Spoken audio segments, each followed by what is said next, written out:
लोकसभा चुनाव संपन्न हो चुके हैं और बीते रविवार प्रधानमंत्री नरेंद्र मोदी ने तीसरी बार देश के प्रधानमंत्री पद की शपथ ली।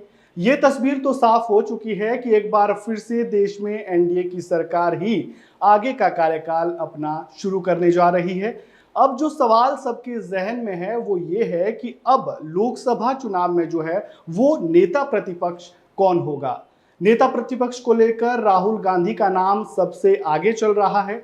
अब नेता प्रतिपक्ष कौन होगा इस पर भी बात करेंगे और साथ ही हम जानेंगे कि नेता प्रतिपक्ष का बनने का नियम क्या है, उससे कितनी सैलरी मिलती है, उसे क्या सुविधाएं मिलती है। ये सब कुछ हम इस वीडियो में आगे जानेंगे। नमस्कार, मैं हूं राजेश शर्मा, वन इंडिया हिंदी में आपका स्वागत है। तो चलिए वीडियो की शुरुआत करते हैं और सबसे पहले जानते हैं कि आखिर लोकसभा का नेता प्रतिपक्ष बनने का नियम क्या है, नियम कायदे क्या कहते हैं, क्या क्या योग्यताएं उस सांसद के पास या उस पार्टी के पास होनी चाहिए जो नेता प्रतिपक्ष का चुनाव करती है। तो चलिए शुरू करते हैं।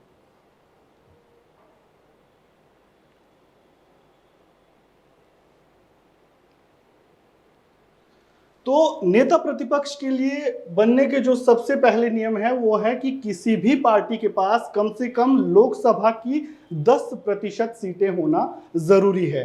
अब लोकसभा में जो है वो सीटें जो है कुल उनकी संख्या 543 है, यानी कि लोकसभा में नेता प्रतिपक्ष बनने के लिए किसी भी पार्टी को कम से कम 54 सीटें उसके पास होनी चाहिए, तभी उसके पास ये अधिकार उसको मिलता है कि वो नेता प्रतिपक्ष का चुनाव कर सके। अब अगर बीते लोकसभा चुनाव की बात करें तो आपको ये भी बता दें कि बीते 10 सालों से जो है वो नेता प्रतिपक्ष का पद लोकसभा में खाली था। वो क्यों था, अब वो भी जान लेते हैं। 2014 के लोकसभा चुनाव में कांग्रेस को जहां 44 सीटें मिली थी तो वहीं 2019 में कांग्रेस को 52 सीटें मिली थी। यानी कि इन दोनों चुनावों में पिछले 10 सालों में कांग्रेस जो है वो 10% का आंकड़ा भी पार नहीं कर पाई थी, उसे भी कंप्लीट नहीं कर पाई थी। इसीलिए जो वो नियम के तहत नेता प्रतिपक्ष को चुनने का जो नियम होता है उसके तहत जो है वो पूरा नहीं कर पाई थी, इसीलिए उसके पास नेता प्रतिपक्ष चुनने का अधिकार नहीं था। हालांकि नेता प्रतिपक्ष का चुनाव किया गया, नेता विपक्ष का नेता जो है वो बनाया गया, लेकिन नियम कायदे के अनुसार जो है वो नेता प्रतिपक्ष नहीं बना। यानी कि 2014 और 19 में जो है कांग्रेस नेता प्रतिपक्ष के लिए अपनी दावेदारी पेश नहीं कर पाई थी। 2014 में फिर भी विपक्ष का जो नेता था वो खड़गे को लोकसभा का नेता प्रतिपक्ष चुना गया था। 2019 में अधीर रंजन चौधरी को लोकसभा का नेता प्रतिपक्ष चुना गया था और अब जो 2024 में है, अधीर रंजन चौधरी जो लोकसभा के नेता प्रतिपक्ष चुने गए थे कांग्रेस की ओर से, तो 2024 में वो अपना चुनाव हार गए हैं। यूसुफ पठान जो टीएमसी के उम्मीदवार थे उन्होंने अधीर रंजन चौधरी को हरा दिया है, तो ऐसे में वो तो नेता प्रतिपक्ष नहीं बन सकते हैं। तो ऐसे में 2024 में जो कयास लग रहे हैं वो है ये कि नेता प्रतिपक्ष जो है वो राहुल गांधी बन सकते हैं, ये कयास लगाए जा रहे हैं। CWC की जो बैठक हुई थी उसमें भी इस पर चर्चा हुई और जो वहाँ का माहौल था, जो वहाँ की बातचीत जो नेताओं के बीच में हुई, उसमें यही बात निकलकर सामने आई कि नेता प्रतिपक्ष जो है वो राहुल गांधी को बनाया जा सकता है। तो चलिए अब आपको बताते हैं कि जो नेता प्रतिपक्ष होता है, एक लोकसभा का जो नेता प्रतिपक्ष होता है वो कितना ताकतवर होता है, आखिर उसके पास वो कितना पावरफुल होता है।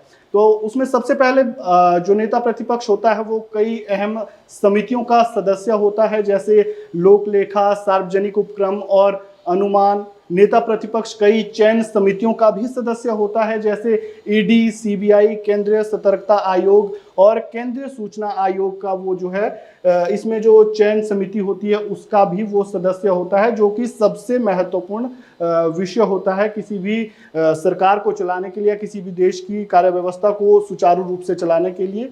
तो ये थी नेता प्रतिपक्ष कितना ताकतवर होता है, क्या क्या होता है, उसके बारे में हमने बात की। अब जरा ये जान लेते हैं कि नेता प्रतिपक्ष को क्या सैलरी मिलती है, क्या क्या उसे सुविधाएं मिलती है। तो नेता प्रतिपक्ष का जो दर्जा होता है वो एक कैबिनेट मंत्री के बराबर होता है। ये भी एक औहदा नेता प्रतिपक्ष जो है उसे दिया जाता है, यानी कि कैबिनेट मंत्री के बराबर नेता प्रतिपक्ष का औहदा लोकसभा में होता है।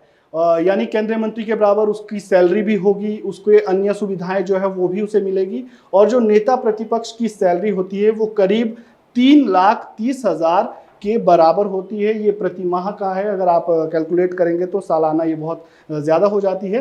तो इसके अलावा जो उसे सुविधाएं मिलती है, उसे 14 लोगों का स्टाफ मिलता है, एक बंगला मिलता है, एक गाड़ी मिलती है, ड्राइवर मिलती है। तो ये था नेता प्रतिपक्ष का चुनाव कैसे होता है, क्या नियम कायदे उसके होते हैं, उसे क्या सुविधाएं मिलती हैं और क्या उसकी सैलरी होती है, और नेता प्रतिपक्ष का जो पद होता है वो लोकसभा में इतना अहम क्यों होता है, उस इन सब के बारे में हमने जाना। तो अब सवाल यही है कि आखिर जो है इस बार की जो लोकसभा है 18वीं लोकसभा, उसमें नेता प्रतिपक्ष कांग्रेस किसे बनाने जा रही है, क्योंकि कांग्रेस जो है इस बार उसने लोकसभा चुनाव में काफी अच्छा प्रदर्शन किया है और पप्पू यादव के साथ आने के बाद जो उसका आंकड़ा 100 के पार 100 के बराबर हो गया है।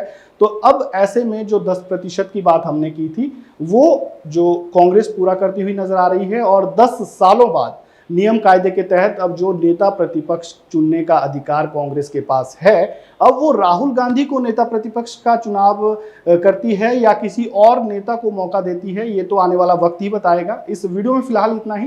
आपको जानकारी कैसी लगी कमेंट बॉक्स में राय जरूर दें, वीडियो को लाइक करें, शेयर करें, और खबरों से जुड़े ताज़ा अपडेट के लिए बेल आइकन को दबाना बिल्कुल ना भूलें। बहुत बहुत शुक्रिया।